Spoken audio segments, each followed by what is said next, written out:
This is Wick. Yes, John Wick, that's right. I'd like to make a dinner reservation for 12.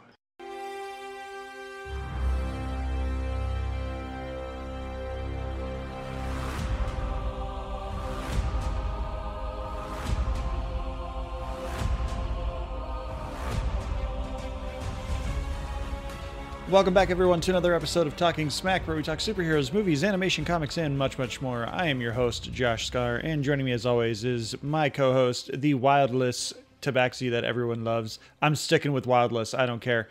Alex, how you doing? I'm doing fantastic. To prep for today's episode, I went out, did a little gung fu. So I'm not sure what all that involves, but I'm holding everything. As you can see, my cup, 45-degree angle. I got my headphones at 45-degree angle, hat, 45-degree angle, microphone, always a 45-degree angle. You got to get that going just perfect so that you can do sideways shots. And also, always double tap. Always double tap. Yep. Well, we're here to feel old this week. We're going to talk John Wick and the 10th anniversary, which we manifested a 10-year anniversary re-release. That's the word. We manifested this by having this discussion weeks ago, and sure enough, this week we got the trailer for John Wick 10th anniversary re-release coming November 3rd. So you're welcome, America. We will be celebrating John Wick early, and then you can go see it again in theaters in November. So first, we're going to go hear from the lovely Dan over at Casting Views, and when we come back, Alex and I are going to break down 10 years of John Wick.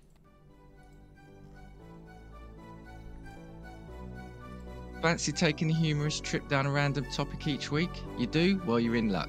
Casting Views, presented by me, Dan, and a host of guests, bring you just that.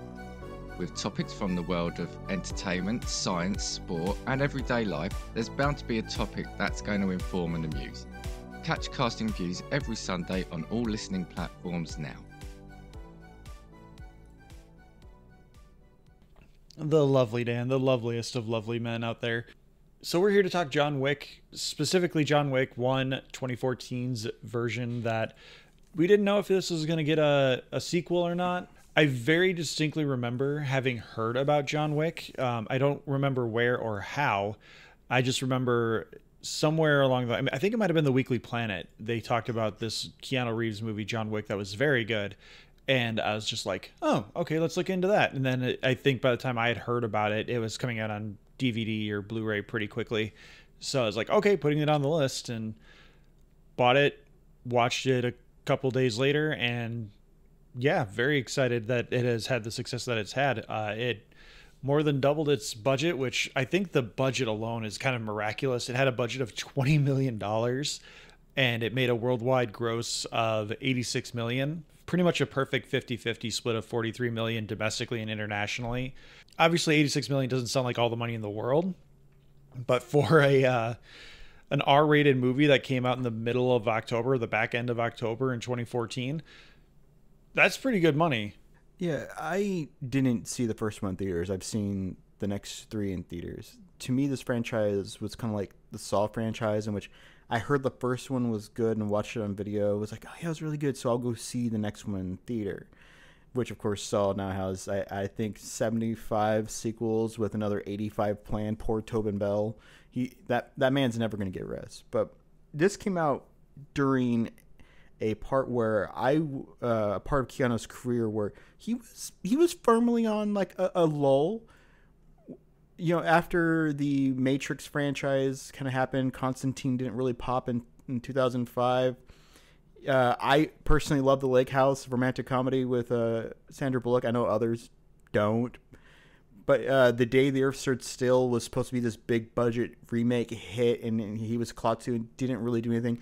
And he was kind of cresting down. He had Generation The Man of Tai Chi, which was his directorial debut, 47 Ronin. I mean, movies that I saw on video and liked, but weren't running to the theaters for. And this movie did solid. It didn't get a huge following. I mean, it got a huge following in terms of people went to see its sequels and it created a franchise. But even after then, it didn't like reinvigorate Keanu's career as much as the second one really did. Yeah. Yeah. I mean, because after this one came out, we had Knock Knock, an Eli Roth movie, only really notable for Ana de Armas being in it. We had the Neon Demon, To the Bone, just other movies that didn't really pop, which I'm actually kind of sad about, because he was also in Keanu, the Jordan and Kegel, Mike and Key, Jordan Peele and Kegel, Mike and Key film that kind of capped off the end of Key and Peele, but that movie went nowhere. Yeah, that movie, I actually have not seen it, but I know it has a pretty good cult following as an underappreciated comedy.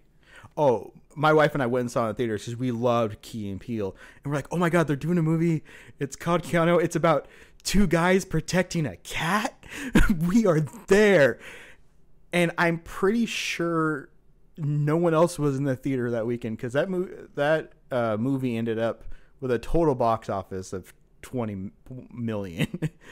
I think part of the problem with the Keanu Key and Peele movie was the fact that they didn't necessarily tie it directly to Key and Peele. Like, yeah. I think everyone just thought like, oh, this is the team up movie that's not tied directly to the series that everyone enjoys. It's just a slapstick comedy that these guys are also doing. Like, I think if they had marketed it properly as like a proper finale to Key and Peele, I think it would have done better. But because no one understood what it was, they just went, no, thank you. Yeah, which bless them, because of that, Jordan Peele went, all right, I'm done with comedy. I'm going to give us Get Out and Us and Nope. Yeah.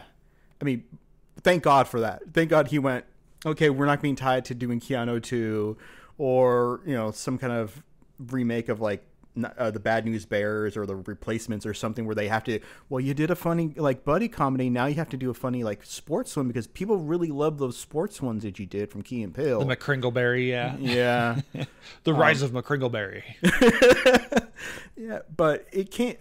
Back to John Wick, this came at a nice little dip 10 years ago where Keanu was able to still really pump out these low budget movies and as passion projects, which it was, because the main credit director is Chad Stahelski, and he is and was at the time one of Keanu's main stunt doubles, and he is, along with another guy named Derek Kolstad, the two of them as stunt people were very much let's try to do our own film. We see the way action is going, and let's try to make a low budget, very grounded stunt guy showing off stunt guy shit. And who can we get? Keanu's a good guy. We can kick his ass and he won't really complain very much. And hey, it worked. They got $20 million. They beat the hell out of Keanu for like 3 months straight. Yeah, I mean, this is a movie that's stacked with like actors that you go, oh, I know them. Mm-hmm. And there's a few cameos and like role players that you're like, oh, that guy.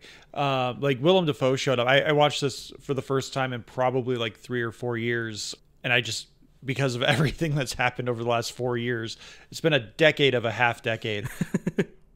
I forgot so much about this movie as far as like who's in it, the action sequences, and like certain lines of dialogue, like how much screen time certain people had. But like Willem Dafoe showed up, and I decided I was gonna just like live tweet this to just Alex while I watched it, and it's just like, holy fuck, Willem Dafoe's in this. And then like 5 seconds later, it's like, oh hey, there's Adrianne Palicki. Like, she's not on the Orville. What is she doing here? And then I remembered Alfie Allen, a.k.a. Theon Greyjoy, a.k.a. Reek. And I remember his accent being all over the place. And it still very much is. That's one of the things in this movie. That's probably the biggest flaw of this movie, is they didn't give Alfie Allen anything. Like, when he speaks Russian, he sounds convincing. Mm-hmm. But when he's trying to just be like, hey, yo, dad, what's going on? It's not even anywhere close to that. He's just like, hey, yo, dad, I'm British now. It's just everywhere. And like, just have him speak Russian, or just don't have him get rid of something, because there's too much going on with everything that he's trying to say. Alfie Allen in this film was the only way I can interpret why he was cast was somebody went, Does anybody think that schwarmy, crappy guy from Game of Thrones is available right now? Does he have an hour a day that we can just film around him being an asshole? Yeah, everyone sees him and instantly hates him because he single-handedly killed off most of the Starks. So yeah, yeah. I mean that is pitch perfect casting of just like, oh, you immediately hate this guy. Oh no, yeah, it's perfect. He does the role incredibly well. There are some definite things in the film where you can definitely tell people weren't given a whole lot of like motivation. They were just told, "Hey, Alfie, you're a dick," or this other guy, "Yeah, you're his bodyguard. You don't like him. How much don't I like him? Doesn't matter." Moment to moment, go from tolerated like a little brother to you're gonna let him die. Which I do need to talk really quick about his bodyguard guy, played by Toby Leonard. He plays Victor. Just something about him stood out to me. And I had to look it up because I'm like, he looks like someone. He looks like someone that I am familiar with. And he looks like Peter Serafinowicz if Peter Serafinowicz had a square jaw. I can see that. And better hair. Like Peter Serafinowicz, like his hair's not bad, but he's got a higher hairline, kind of like I do. Whereas Toby Leonard Moore has a much more Hollywood appropriate hairline. And again, he's got that proper jawline that you want in your muscular bodyguard looking guys. But yeah, the crew and everyone, like, they make no sense half the movie because yeah, they're like, oh yeah, we're having champagne and we're drinking in a pool bar full of half naked women and we're having fun. But I do love the scene where Victor is like just completely fed up with, what is his name? Yosef is Alfie Allen's character's name.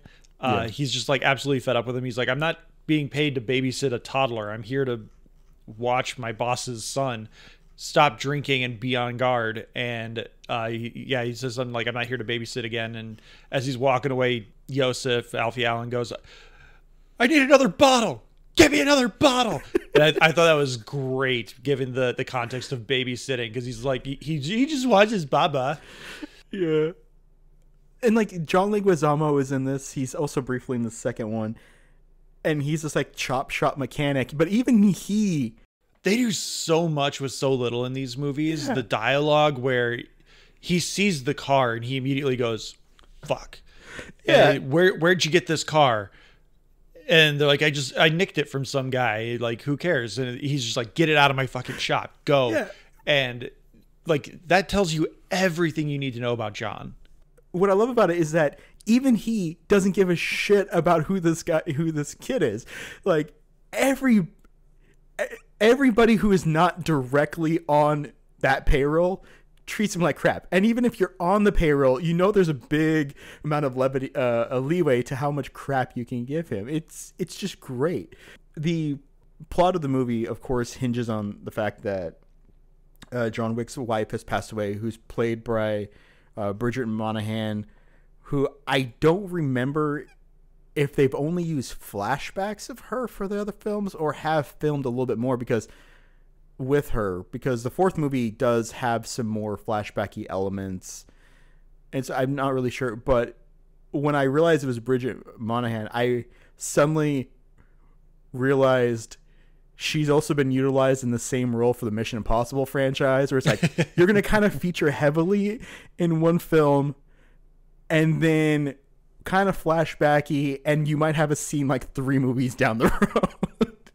You're important to the main character as the love of his life, just not important enough for lines after the first movie. Which is a shame. She's fantastic. She is. If I remember, she's in Kiss Kiss Bang Bang, and yeah, if it's not for Robert Downey Jr. and Val Kilmer, she steals the show in that movie. Oh, she is in Kiss Kiss Bang Bang and is amazing in that. It's just really funny what kind of like little career she's had. Wait, is she in Kiss Kiss Bang Bang? I'm pretty sure it's her. God damn it! Now I have to look because I think I'm getting her confused with somebody else. Michelle Monaghan. Michelle Monaghan. I was the same person. Are they? You're not wrong. So she's passed away, and I guess there's a delivery service in this world that's like, upon 24 hours of my death, please deliver a kitten or a puppy. Hey, in this weird world of coins and catch and release programs, like who's to say you can't have a puppy adopted preemptively of your death? Right. I just want to know, like, I want to find out if that's a service here because, like, God forbid if I go before, because I'm gonna say God forbid, like I go before my wife, it's like that makes me like important, but then again I don't want to lose her, but whatever. If I go first, I need to have it that at the funeral they just walk up and hand her a cat. Just like somebody walks away, like when they get the first shovel to like toss. You need to make on sure the it's an Egyptian hairless, just to keep everything copacetic. I do. Especially since those videos, you've seen those videos, right? Of like the Egyptian hairless cats like fighting each other, and it sounds like two boxers because it's just. But as everyone knows, Alfie Allen's a dick. The puppy ends up puppy-sided, and that gives complete leeway to 4 movies of absolute carnage. Because when I was rewatching it, before seeing the 3rd movie, I was watching this first and second one back to back.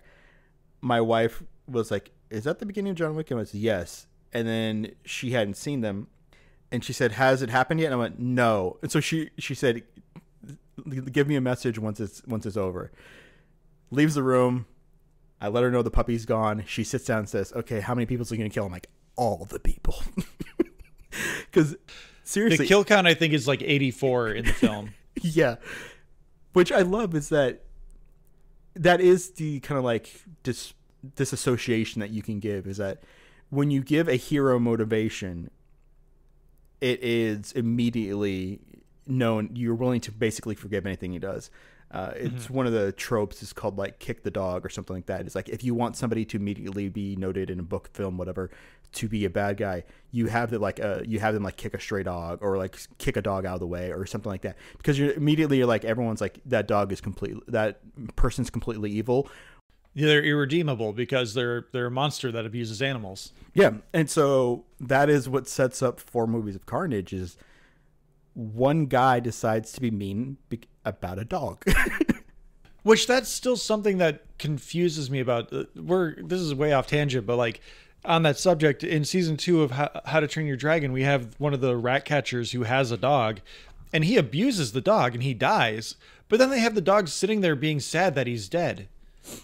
And I never understood the idea behind that, other than, oh, that dog's gonna die because now it has no owner. Yeah. Even though the owner abused him. Yeah. I don't quite understand that. Like, I'm not sure that because both those guys they kicked the dog and they killed a child. Mm-hmm. There's no coming back from that in any sort of media. No, I hope in season 3 that dog is like being loved and cared for by somebody else. It's got like a little bit, maybe a little punch belly. Maybe he's been a little overfed. You know, cute, happy dog. They're like, oh yeah. The King's Landing baker took him in. Exactly. So, one thing, while we're still not quite into the meat and gritty of this movie did ruin the term Baba Yaga for like a year. Everyone just went, oh, Baba Yaga means boogeyman? Okay. But then Ant-Man and the Wasp fixed it because they had David Dastmalchian explain Baba Yaga as a witch, which I believe is also in Slavic lore. She also wanders the woods in a house on chicken legs. Yes. Her hut. So, yeah, John Wick is Baba Yaga. Like, not... I really think the writers just went, that sounds cool. I like that. And then they didn't bother looking into it, because boogeyman, witch in a house with chicken legs that wanders the woods looking for children, same thing. Yeah, Derek Kolstad, who wrote the first 2, co-wrote the 3rd one. I respect you, but that is very weird that you did not look up what the term Baba Yaga meant. I mean, it's not even that hard to find. Baba Yaga is a witch in the woods. I could see it just being something where it's something that he is aware of, that like, oh, it's meant to scare children, therefore it must be the boogeyman. Yeah. And the director, not the director, the actor who says that line, Michael Nyqvist, he does do it so great. He's like, we call him the Baba Yaga. And then Alfie is like, the fucking boogeyman. Yeah. It's like, he once because killed his a accent man. doesn't work. Yeah. He once killed a man with a pencil. I love I joked with you that the Geico Mayhem guy, he is in this movie significantly. He has more screen time than Ian McShane in this movie, which is bizarre. But I love the moment where after they do he's like, he killed 3 guys with a pencil. And then as he's walking away after telling his son about this, he like makes a quick little jab over at the Mayhem guy. He just like, ha! Like, don't do that to me. Yeah, that's Dean Winters. I do only know him as Mayhem because he's been Mayhem for God knows how long now. He's also Liz Lemon's slovenly ex-boyfriend, on and off again boyfriend from 30 Rock, which is mostly what I know him from. But even then, he's just this smarmy asshole that you don't like. Like he's a beeper salesman for most of the show, and he's just like, they're making a comeback, but he's just trying to, sell cheap shit for more money than they're worth. Like he's just a scumbag, and so him being Mayhem as well kind of plays into that. But with this one again, it's hard to take him seriously because I think even back then he had already become the Mayhem guy, but the Mayhem ads hadn't quite taken off, so he was still kind of mostly known for most people as the sleazy Liz Lemon ex-boyfriend. Yeah. Which, I mean, hey, he's been doing Mayhem for like 14 years now. Yeah, he's been doing the Mayhem. He lasted longer than the Cavemen. Which, they're back, by the way. I've seen an ad or two with them again. I'm like, oh yeah, that was a thing, briefly. Well, I mean, they kind of killed it when they decided to make a sitcom out of it. Yeah. They're not making that mistake again until Flo gets too expensive, and they're like, okay, well, we'll just make Flo a TV show as well. Flo has like an entourage now. There's like 7 people. Like there's like 5 of them that all have like names and lines, and like they're a whole thing now. Yeah, I also saw she threw out the first pitch to a baseball game recently, which is fun. She's a lefty too, which I didn't know. As Flo or the actress? As Flo. She was in the progressive outfit. I think it was a Cleveland Guardians game because I think they play at Progressive Field. Oh, okay, that makes sense. I want to know how that gets written into a contract. Was that like them going like, hey, listen, we have additional appearances. We're going to put you in throughout the first pitch. Or is that her going, I want this in my contract. I got to throw out a first pitch. I think it was just more like someone canceled or something. And they're like, hey, Flo, you want to make an extra $5,000 today? And she's like, sure. I could use a new down payment on a car. Yeah. Which, this is way off topic, but I remember reading an article a while back ago about her time as Flo, because she appears in stuff now and then. I've recognized her. The first like few years of doing those Flo commercials, that was her actual hair that would style up like that, and then she cut it like one day, and so they actually have like a wig she now styles with it, which is really funny. But anyways, that was a way off topic. Which this movie is easy to get off topic about because there's not a whole lot of plot outside of I'm going to kill the person who killed my dog. Yeah, it's more about the action sequences. Mm-hmm. It's more about John's motivation and everyone building up John, which they do so well in many different parts. I already talked about the one scene where they build up John, but like the one that really stuck out to me was when they were doing the Baba Yaga speech. They're like, oh, he's a man of few words. Vigo is narrating, and he's just like, John's a man of dedication. He's a man of focus. He's this. And all we get is John doing the sledgehammer into the ground to get his stash. And so much is done, said, and built up with John Wick not doing a damn thing, really. Like, he's just banging a hammer against the ground. Yeah. This movie needs to set up stuff. So, like, he does that shower scene. You see that huge kind of, like, tattoo on his back with all the Russian script and stuff like that. The hammering the floor to get out the coins and stuff like that. They do a very good job of showcasing a man who is going back to the way things were. You know, he had buried his old life in the basement. Favorite scene of this is probably the Continental. I don't know why I'm drawn to such weird things, but they hint a little bit that there is this other world, because the cop shows up and the cop's kind of like looking over his shoulder like, hey, the neighbors heard some noise, you working or something? And he's like, not really, or whatever. But the cops know who John is. There is an entire cleaning crew who comes to do the stuff. And then he heads to the Continental, which you already mentioned Ian McShane, but I also want to mention Lance Reddick as the hotel manager. He is so good in this role. He just stands there, says a few lines, and you get the sense that he can fuck you up if he needs to. Yeah. But also he's so regal about it. And especially in the second one, where they don't really do a whole lot more with him.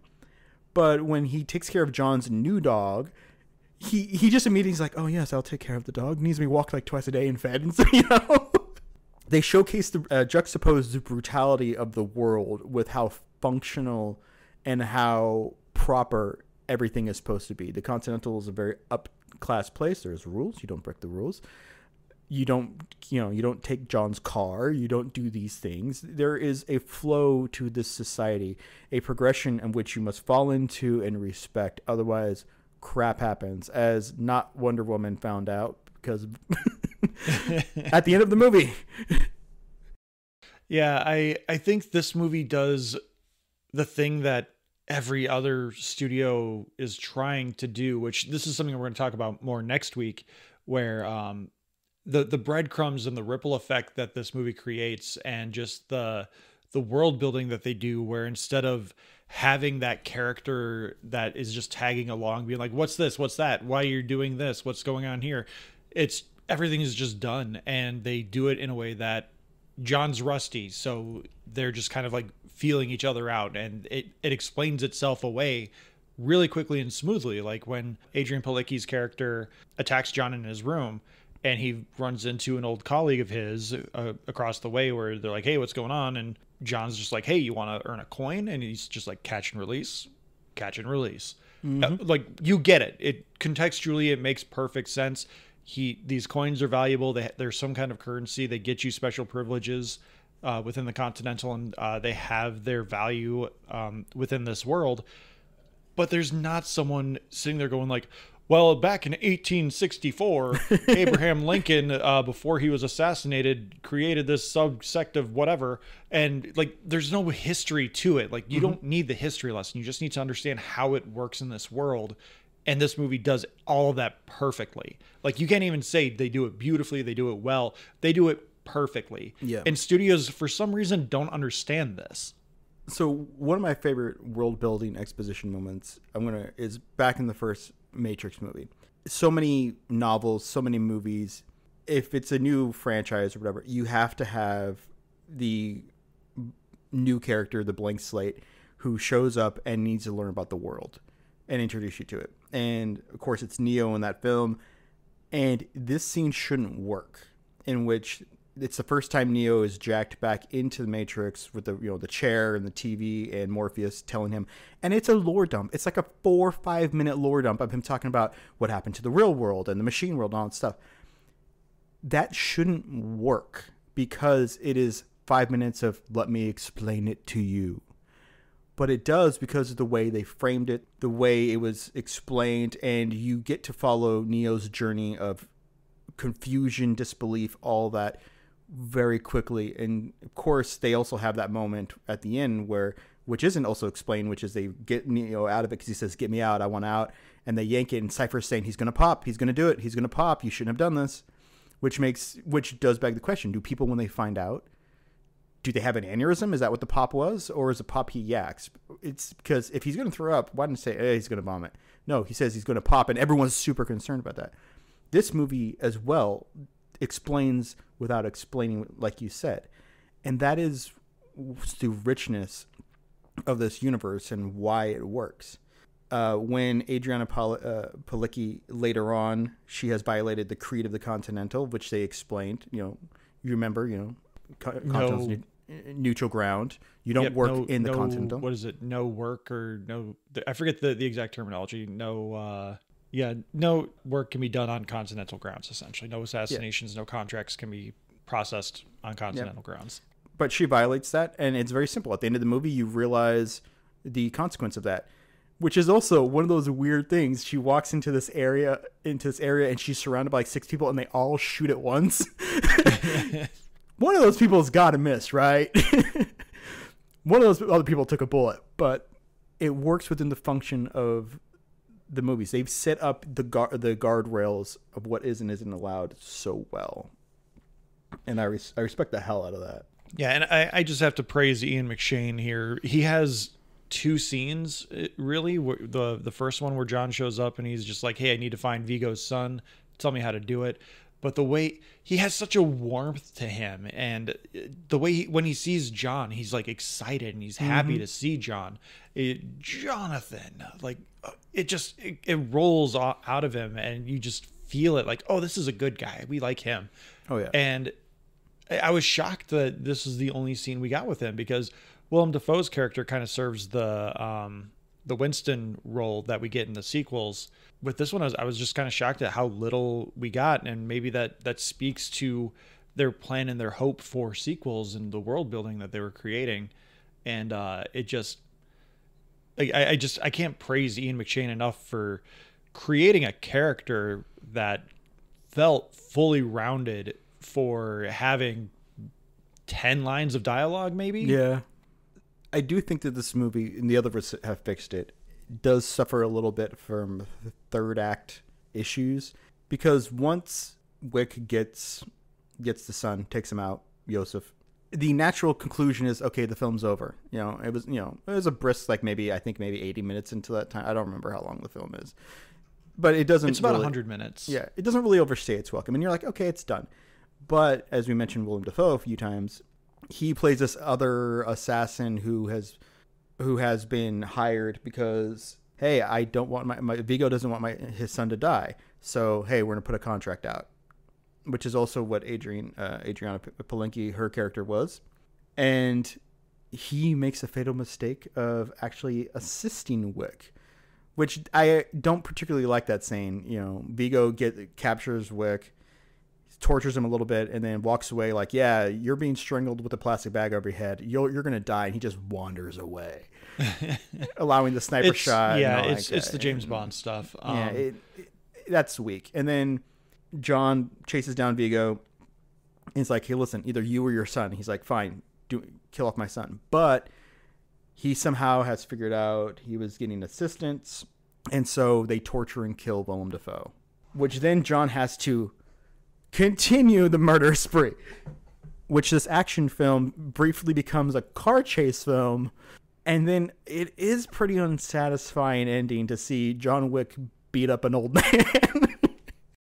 Well, I mean, they do a weird job of establishing Viggo as like a hand-to-hand combat kind of guy too, because like he beats up most of his guys, but he always like looks at his knuckles, he flexes his hand, and when he's beating up Willem Dafoe, when they're torturing him, it all comes across as like he has not done this in a while. So it's really weird to establish him as a hand-to-hand threat when you've never really shown him to be that intimidating. But one thing, since you brought it up, I had this queued and ready to go, because I did want to kind of, this is kind of the thesis statement, and in my opinion, maybe one of the best acting spots that Keanu Reeves has done in a movie in a long time, if not maybe ever. But this is like the thesis statement of the movie, as well as essentially the John Wick franchise. So we're going to hear this. I think it's maybe like 45 seconds. So we'll be right back after this. When Ellen died, I lost everything. Until that dog arrived on my doorstep. A final gift from my wife. In that moment, I received some semblance of hope. An opportunity to grieve unalone. And your son took that from me. Stole that from me. Killed that from me! People keep asking if I'm back, and I haven't really had an answer. But now, yeah, I'm thinking I'm back. So you can either hand over your son, or you can die screaming alongside him! It's cut off by them trying to kill him with the plastic bag, but that is such an amazing monologue. And I don't know that I've ever heard Keanu Reeves emote like that and just project that way with such aggression. Like, he's had moments like that in Speed. I mean, he gets a bad rap for the Dracula performance that he turns in. That movie was just kind of poorly cast in certain areas, despite it being so good. At whatever age he was when he made these, like his late 40s, early 50s, or made this first one, I don't know, again, that he has ever put in a performance like that. And he had been so stoic throughout most of the film too. So for him to just finally let all that rage out, it's just powerful in a movie that's not entirely based around the acting quality as much as it is the action. So it's something that just really stands out in that moment. Like, it almost felt like an Oscar moment, but nothing else around it was Oscar worthy. But that monologue, like, if there was an Oscar for best monologue, that probably would have taken it that year. I agree. This is a role suitably built for him. Keanu has, over his decades, because I think he's in like his fourth decade of acting now, gotten a lot of crap for, maybe phoning it in, or, oh, he can only be one person kind of thing. And he's very much been beloved for that, especially in the last past 10 years. I mean, he was announced as one of the NPCs in Cyberpunk, and people are like, yes! He's going to be Shadow. He's going to be Shadow in the next Sonic movie. Yeah, we love Keanu and more John Wick and all that crap, and Duke Kaboom and Toy Story 4. But when he is allowed to express himself and he's allowed to play a little bit, he can act. And that scene is perfect. And that scene is, we continue that journey of what his life meant. And it is, and especially the writing in that scene is actually really good too, because he expresses what we all know is the meaning of the dog, but Vigo doesn't know the meaning of it. And especially later on, I think it's the third or fourth movie, where Angelica Houston says, like, all this for a puppy, and he says it's not just a puppy. That was the last tangible piece of it. But I did want to say, there is a movie that I think is very, very often looked in Keanu's filmography. It's a Nancy Meyers movie with Jack Nicholson and Diane Keaton. Jon Favreau is also in it. It's from 2003, and it's called Something's Gotta Give. Jack Nicholson is playing this kind of playboy socialite. He only dates women under the age of 30. And Diane Keaton is playing a New York playwright. And it starts off with Jack Nicholson dating Amanda Peet, her daughter, and the kind of like events that lead Jack Nicholson and Diane Keaton towards each other. Keanu plays the role of Julian, who is a doctor and loves Diane Keaton's work. And they end up dating for part of this film. With Nancy Meyers as the director-writer, you have Jack Nicholson, Diane Keaton. You would think that Keanu is going to be just lost among these A-list Oscar-winning actors. He's not. He plays this kind of like young fool in love, but he doesn't play it as a fool. He just plays it as, I admire you, and you actually believe it because Dan Keaton's it kind of stands off. It's standoffish. It's like, you're a young guy. Why are you interested in me? I'm in my 60s. What is this? But you realize why she falls in love with him, why they have this affair, and it is a beautifully done role. And Keanu holds his own as an actor, and you do see these other parts of him, his natural charm, his boyishness, and I love that. And I love that film, it's one of my favorite romantic comedies.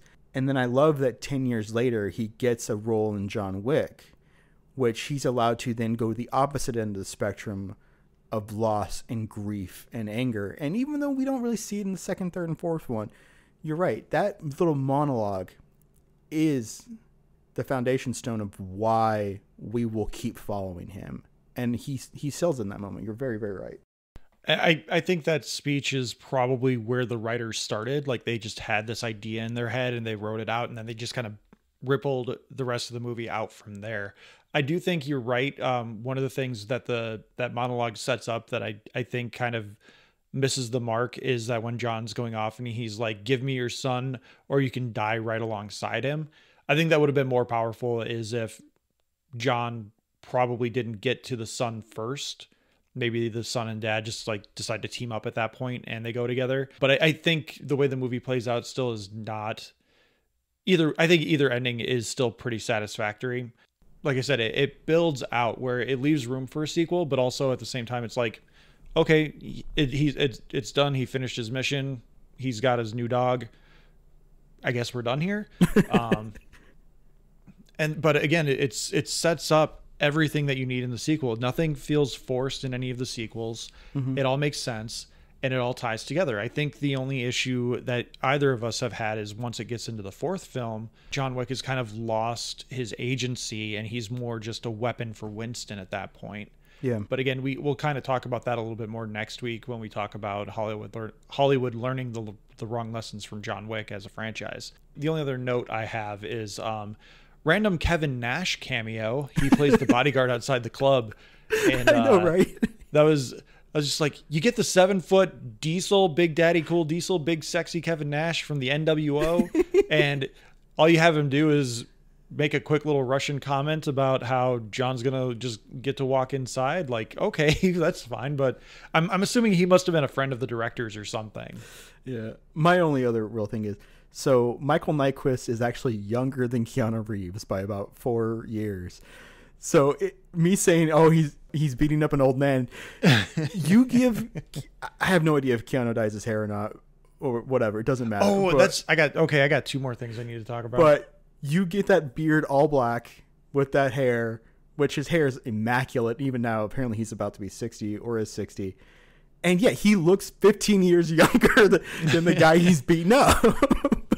It's the Sean Connery, Harrison Ford idea where Sean Connery was perpetually 65 years old forever and Harrison Ford was perpetually 42. So like you could make them father and son despite them only being like 5 years apart in age. Mm-hmm.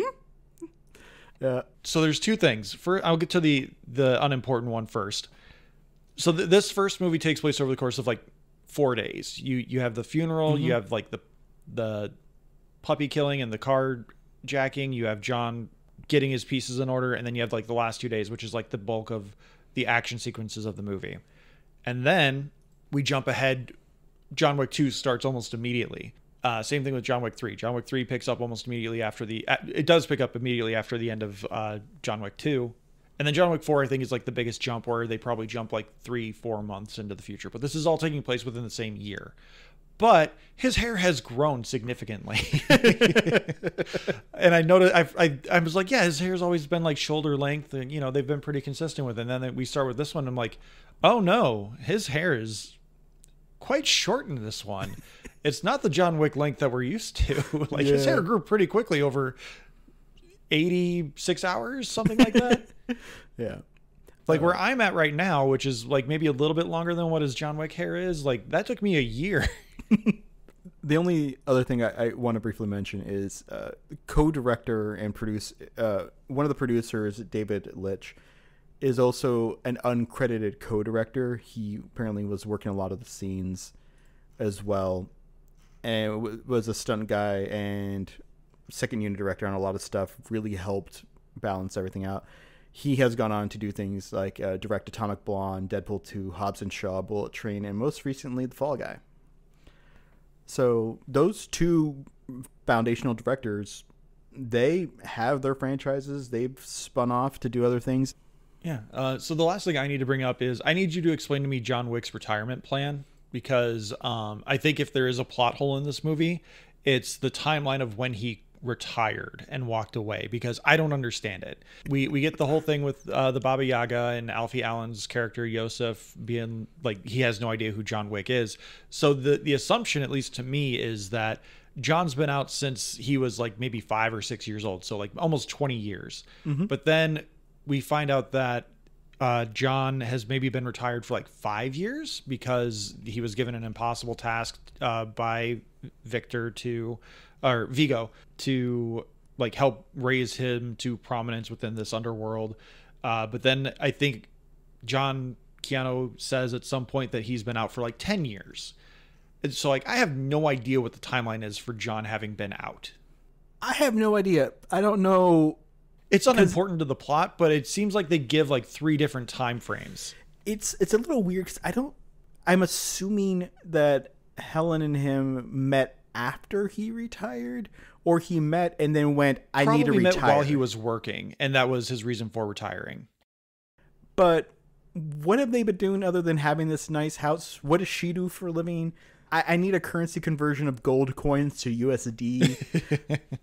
I'm assuming his retirement plan is Bridget Moynahan is really cute and we're going to hang out together. But at the same time, she did suffer from this long illness and got a puppy delivery service. So I actually don't know. That is something I actually would like. If they do a John Wick 5, which they've kind of been teasing that like, oh yeah, we kind of have an idea for maybe one more. I would actually like to see the last 10 or 15 minutes of Ian McShane going over John's stock portfolio and being like, you can comfortably live for the next... Yes, John, you can have 6 dogs and you can comfortably live feeding them the most gourmet meal comfortably for the next 30 years of your life. Has you set up the Continental Roth IRA program? You know, we've recently added dental. I would assume they have some kind of dental just because of how likely it is someone's going to lose a tooth. You would think. But you got to kind of wonder because as they go with the assassination service and it cuts to that room and they're all still using the old-fashioned plug-in push start telephone service. You know, it's untraceable. Yeah, I know it's untraceable, but I'm hoping their dentistry is not from the 1930s. You would hope not. So, yeah, like that's really my only gripe is that I don't understand the timeline, but it's not extraordinarily important to the plot. It just is something that they make a big deal out of, and then that's like the one thing they don't care to actually explain. Yeah, they don't. Oh, wow. Okay. Someone posted the John Wick timeline from John Wick 1 to John Wick 3, and it happens over the course of 21 days. That makes sense. And his hair grows about 3 inches. So, that seems about right. Let everyone know about the Discord, Alex. The Discord is where you can actually find this link because I'm not sticking a Reddit link at the bottom of our thread. Join our Discord. It's tsmackpod@gmail.com. You can find the Reddit link to John Wick timeline and discover his kill count live with us. Or since we put a challenge out to you guys last episode, why don't you reach out? Let me know what spooky movies that I should be watching this October, other than Nosferatu. Damn you, Robert Eggers. And don't forget, you can at me about Shrek being a shitty movie. Mm-hmm. You can follow us on all the social media platforms at Talking Smack Pod on Blue Sky, Instagram, Threads, Hive Social, Facebook, YouTube. Don't forget to like, subscribe, do all the things on YouTube. You can find us on TikTok, Lonnie's website. And again, please like, subscribe, rate, review on your podcatcher of choice. Or again, if you're watching on YouTube, smash that like button. Email us your thoughts, questions, concerns, reviews, anything of the sort to tsmackpod@gmail.com. If you're a fan of the John Wick franchise and you don't like the Hollywood stuff that's come out, or you do like the Hollywood stuff that's come out in response to John Wick, email us at tsmackpod@gmail.com. Thank you to Leo Allen for musical themes, Beppo for our original avatars, Retrorail Studios for our Ricky avatar. Again, like, subscribe, rate, review on your podcatcher of choice. Tell a friend. Let them know what we're doing here and having fun. And most importantly, thank you, Alex, for being here. Thank you, dear listener, for taking the time to be with us for this hour-ish of time every Wednesday. And we will see you next week when we talk about how Hollywood continues to refuse to learn the right lessons from successful things. And this time it'll be about John Wick.